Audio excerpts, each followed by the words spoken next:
Hello everyone, welcome back to my channel. అందరికీ శ్రావణ మాస వరలక్ష్మి వ్రతం శుభాకాంక్షలు. ఈ వీడియోలో వరలక్ష్మి వ్రతం నేను ఎలా చేశానో చూస్తాము.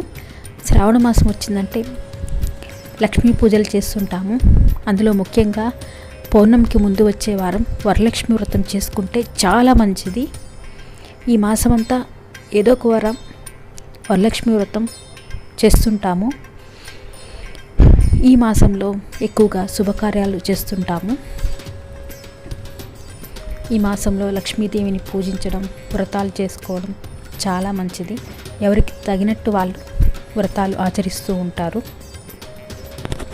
ఈ మాసంలో కొంచెమైనా బంగారం కొనుక్కొని అమ్మవారికి పెట్టి మనం పెట్టుకుంటే చాలా మంచి జరుగుతుంది. ఇక వ్రతానికి కావలసిన వస్తువులన్నీ 2-3 రోజుల నుంచే తెచ్చుకుంటూ ఉంటాము. అమ్మవారికి ఇష్టమైన నైవేద్యాలన్నీ ప్రిపేర్ చేసుకొని అమ్మవారికి నైవేద్యం సమర్పించుకొని ముత్తైదువులను పిలుచుకొని వాయిన తాంబూలాలు ఇచ్చుకుంటే చాలా మంచిది. పూజ అంతా కంప్లీట్ చేసుకొని ముత్తైదువులను పిలుచుకొని వాయినాలు ఇచ్చుకున్నాము.